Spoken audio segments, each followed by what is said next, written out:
Okay, so I am going over the 4 sections of the crisis covered closure and contentment video series, which really covers the last 10 years of my life, and I truly have come full circle. I mean, I was alone, single, on my own in 2014, and I've been on my own since the beginning of, 2022 and 2023 and most of this year. It's really been 3 years, but out of 8 years of marriage, the last couple of years I was kind of on my own. And so the first part, I call it the SlashClean blog of July 2015 through,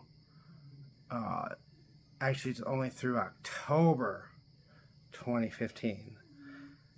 And I think I proposed to Shayla in June, and obviously it's never recommended to marry somebody so quickly without getting to know each other, and of course that's what we did, and of course it didn't work out. And anyways, the second section is the epic marriage letter from January 2022, and then the great Christmas Coon fight, narcissistic abuse documentary, Christmas 2023, and then the rage, I call them the rage notes from August 2024. So I'm going to start with going over this. It's really, I mean, it's actually kind of long, so I'm just going to summarize it here. I really am kind of impressed with my own note-taking skills, and I write so much I even rarely go back and read it, but I do go back and read it often, and it's always quite meaningful and impactful for me to just record my thoughts and feelings, because I don't know if this is normal, but I almost always immediately forget my own negative feelings, and or I try to put them out of my mind or whatever. So this blog, it was on a website that I had at the time, and it only covers about 3 months because we got married at the end of October 2015. So this is a very idealistic, optimistic and hopeful hope. I mean, nobody gets married and doesn't hope it's going to work out, but there are some interesting things I recorded here. So it starts with actually, I'm going to start with an October 3rd, 2015 update. And this is a must-do checklist that I wrote for Shayla. And I said it's just as relevant, even more today in October than it was in July. It truly has been a transformative past 4 months for me, personally and spiritually. Interesting because I was obviously trying to put on the best front. I claimed that my mental health had improved miraculously, and that I seemed to have been healed from PTSD. Of course, I still have it, and I still felt like the old me. But I was in love, and I thought I was going to have a partner to help me with life, and so I really conformed to Shayla, and I recognized one thing about myself, a personality trait. I have high levels of agreeableness. And Shayla was the opposite. She was very unagreeable. So in my writings, I definitely reflect things that she told me. An interesting note a therapist recently told me was, people usually find as a partner a mirror to themselves. And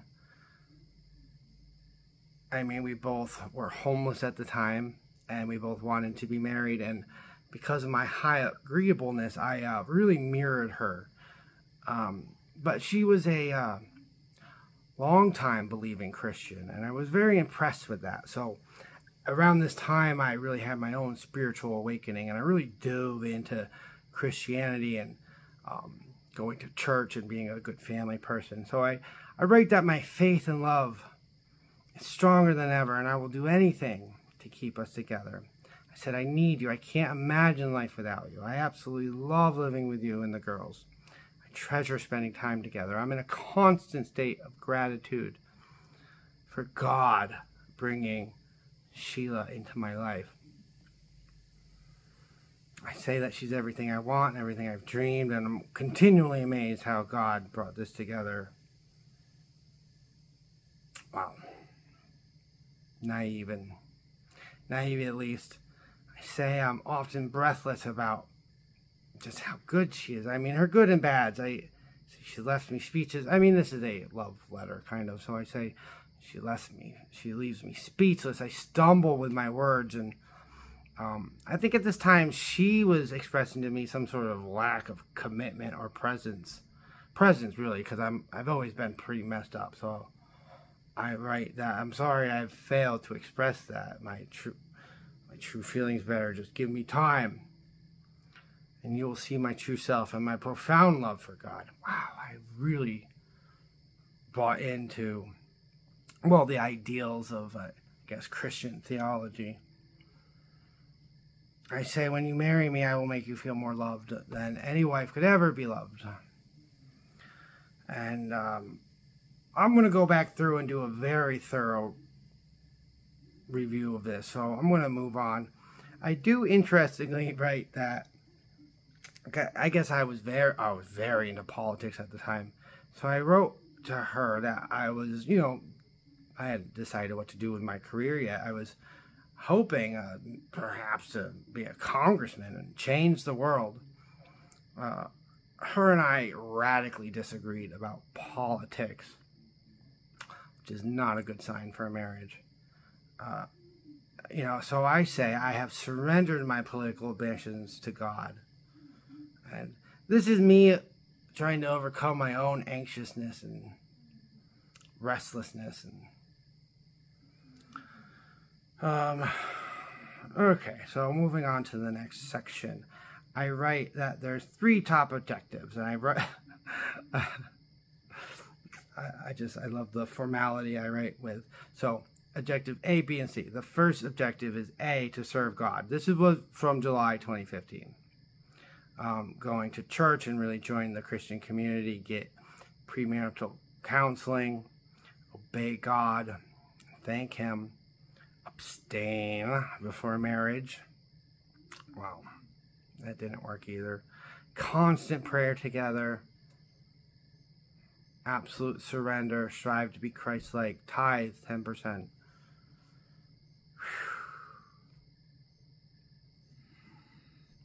And honestly, it would have worked, I guess, if she called me unequally yoked. If we had been right for each other, of course it would have worked. Let go and let God take control. Live to glorify God. Share the gospel.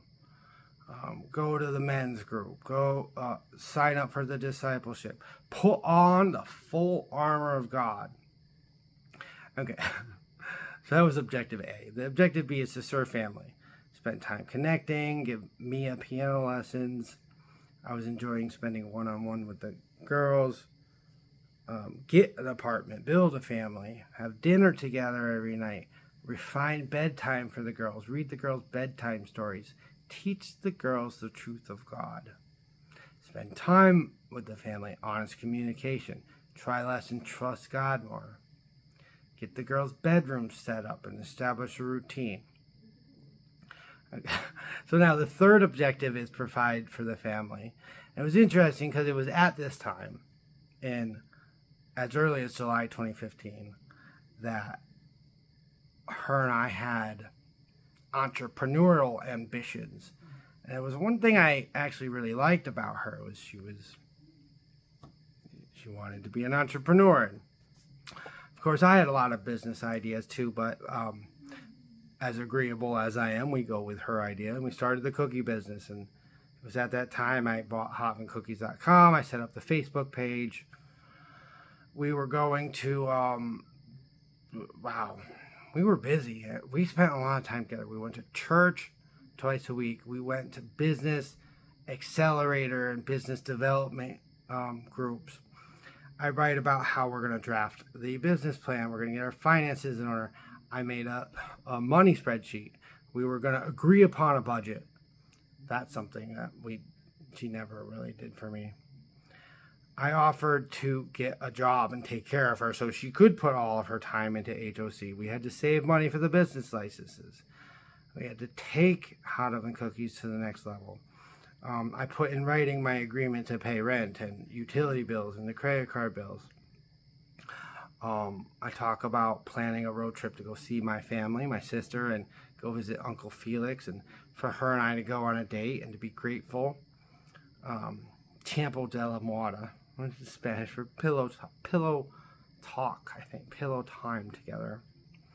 I was hoping to really bond with her, and she was fluent in Spanish. I wanted to stop speaking English and learn Spanish with her, but she no interest in patience of learning, communicating to her husband in Spanish. So I said, I want to play and practice piano while you cook dinner. You know, I took a break. When I met her, I stopped playing piano for 8 years. I really gave up a lot of myself for this marriage. Oh yeah, I talk about finalizing the marriage date, sending out invitations, surrender my political ambitions, because I wanted to be a congressman, and redirect all that energy towards the family, which I certainly did. Okay, we are almost done. I have one little part left. This is a little love note for Shayla from July 29th, 2015. And this is, I guess, when I formed these ideas that, boy, it was hard to let go. I said I can make her happier than she ever thought, if she would spend the rest of my life with me. And I would try, I promised to cherish her, in sickness and health. I could say till death. Interesting, I say. I do express a bit of doubtfulness. I said these are optimistic vows for couples. But then I say, I'm not optimistic, I'm hopeful. I think that was something that she tried to teach me. Like, I had a bunch of language she corrected me on. Like, I couldn't say, I wish you luck, because she didn't believe in luck, because it was God was in control.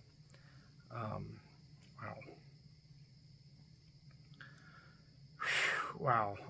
We have a blessed, wonderful, and happy future together. The creator of the universe, my God, provides abundantly when we are in a state of gratefulness and love. Divinely confirmed. Wow. I do tend to write pretty lofty language there. Okay. To try to not make this video too long, I'm going to just go over the outline to the 17 chapters for the epic marriage letter. And then I'm really just going to touch upon the other two. And I'm going to come back and do really more extensive videos on this. Like, I'm probably going to read the entire marriage letter out. But, because I have video format, I can make it more exciting. So, here, I don't know if you can see that. How do I get it on the screen? So, there it is. So, boom, boom, boom. Respect. I'm just gonna go over all this, and then, that's not even all of it. Boom, boom, boom. So, I think I got it all on there. Okay. So,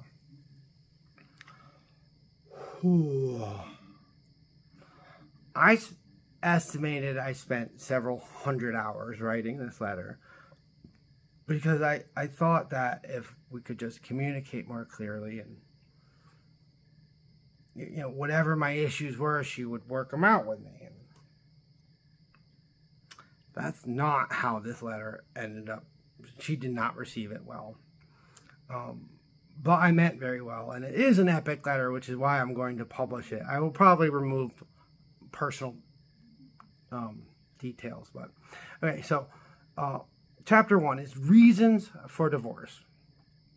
So I was already outlining logically and rationally the reasons to end my marriage with Shayla. And I opened with the letter that way because I thought she would, immediately, oppose even the concept of suggesting divorce. Chapter 2, disagreements. And this is a chapter about reasons that are not reasons for divorce. Chapter 3 is how to raise the children. And honestly, that was one of our biggest disagreements and caused some of the most conflict because I wanted to parent differently. And she had all control and power, and I couldn't do things my way. And that really explains my lack of self-confidence right now, and I'm gaming it back. So chapter 4 is confidence loss. I say I'm ashamed, fearful, distressed, low self-esteem. Now, these are all symptoms of, I guess, my particular case of PTSD. So these aren't completely her fault, but I did hope that she would validate me, and she did not. Chapter 5 is trust loss. Even at this time, I boldly said there is no trust between us. I thought that would be something she would fiercely object to, but she did not. Chapter 6 is respect loss. And marriage, respect is important in marriage, obviously. And she did not respect me. Chapter 7 is how you make me feel. And I said, short answer, awful, bad person. That's just... I must have said to her 10,000 times, I'm not a bad guy. I'm not a bad guy. Jesus. Chapter 8, moving forward, the future, yours, mine, and theirs. Chapter 9, boundaries. See, now this is where I actually made a lot of really, like the first part was a bit, boo-hoo, pity party me, but the rest of it is very constructive. And boundaries defined. I defined in writing, clear as day, what I'm comfortable with and how I want to be treated.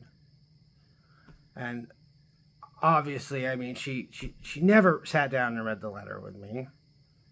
She never validated any of the letter. I don't even know if she read it.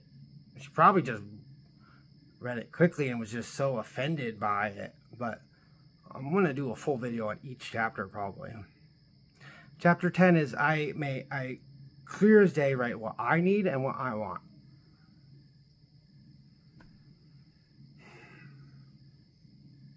Of course, I ended up kind of concluding that I was in an abusive marriage because, I mean, not only did I have my own set of mental illness and mental health problems, but, I was just living in this constant chaos. And I said, I need an agreeable partner. I need deep, honest connection. I need unconditional grace. I need her to give me unconditional grace for my issues and sensitivity towards my struggles, which, I mean, classic narcissistic abuse. I mean, she insulted me, put me down, constantly kept me, like, on eggshells and worried, and it took me years to recognize it and get out of it. Man. Chapter 11 is, this is where it gets really optimistic, I would say. I wrote many reasons to stay in the marriage. Because, I love her and I love God and I'm loyal to the end. And now, obviously, something majorly went wrong here. Oh, and then I have a lot of direct quotes, text messaging. I have a whole attachment section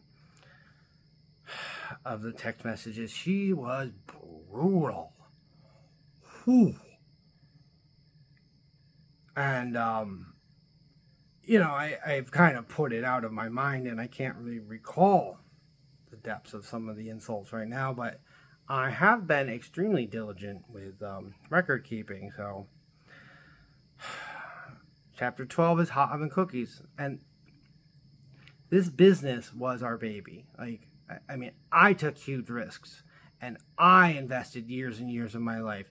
Like, I lived in some dude's basement for several months while I was going to school, making full-time income. So I could have paid for an apartment, but I was paying for, you know, a cookie shop that wasn't making money. Chapter 13 is leadership traits. And this is a nice little depth that I wove into the entire letter. There's a checklist in the Marine Corps of 14 leadership traits. JJ did tie buckle, and those are 14 different leadership traits. You know, for example, like justice and judgment and, you know, diligence. And so I wove all 14 of these leadership traits into each chapter. And oh yeah, the copy I gave her was extremely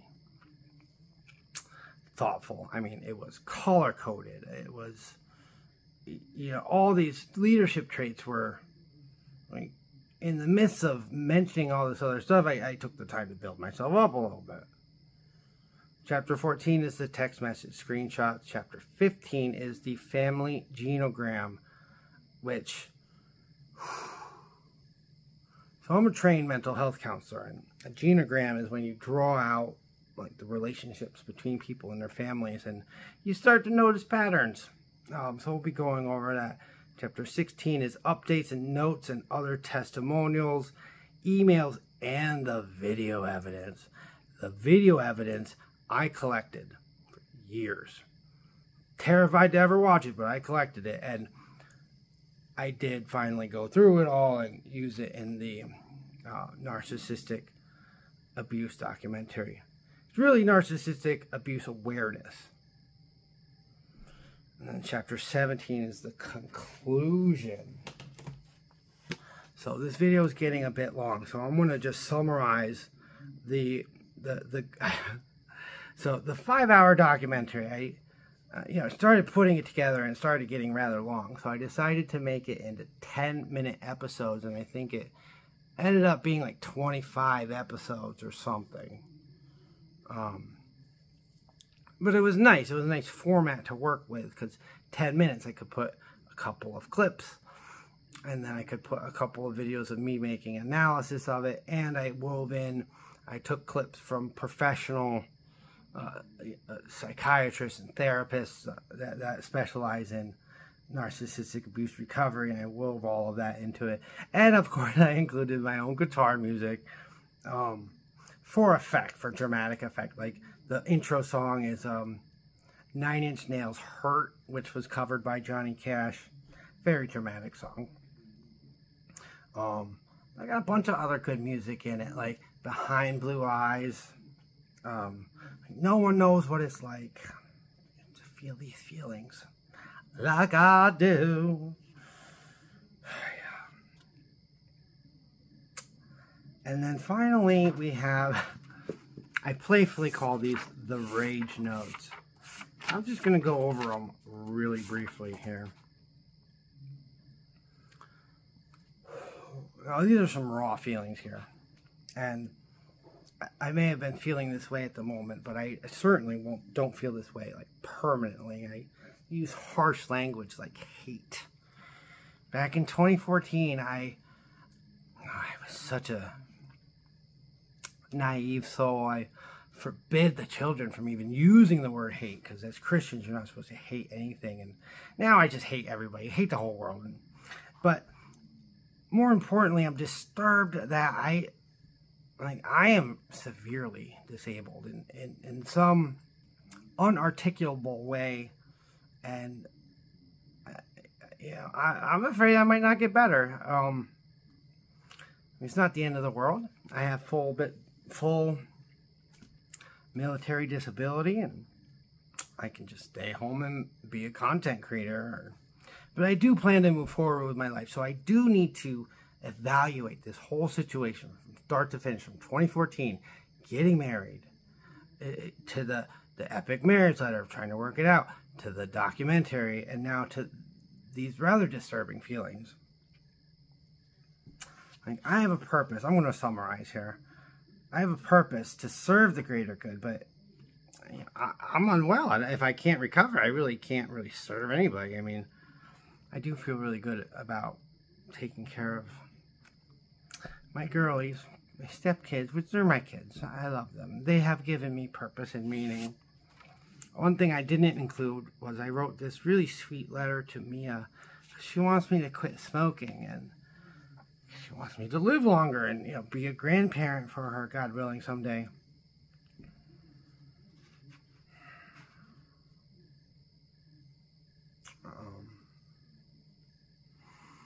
Well, in the midst of struggling to find purpose, I do come back to my kids are really the most purposeful and important thing in my life. You know, I just want to sit and play piano all day and just kind of be left alone. I live alone. I plan to die alone, which is very sad. And so that was what brought me into this deep, deep level of nihilism where nothing matters. So then we come to my 40th birthday, which was in July. And I've been doing 40 takes of John Lennon's Imagine. And I have separate videos where I talk about these incredible emotions this song gives me. Because, you know, even though the song's a bit blasphemous, it still is a very happy, peaceful song. Anyway, moving on. You know, I'm struggling to live with myself. I'm struggling to find meaning, you know, reasons to live. Like, why should I love this God-forsaken world? I hate everybody. And this is such a radical, different point of view from 2014. 10 years ago, I was full of love and trust. I mean, not peace. I've never been at peace. To be honest, I don't think I've ever been at peace. Back in 2007, when I joined the Marine Corps, I was not at peace. But I did love and trust, and now I trust no one. You know, fuck everybody, man. You know, I was broken from perhaps the beginning of life, and you know, maybe due to my high agreeableness, I've never really had a chance to really genuinely assert myself. You know, I let myself get pushed around because I'm so concerned with avoiding conflict. And Shayla seriously abused me. She abused my trust and dignity, which we will go over in my very carefully detailed epic marriage letter, which I'm pretty sure she wiped her ass with and threw it away. You know, I don't really feel loved by anyone except my kiddos.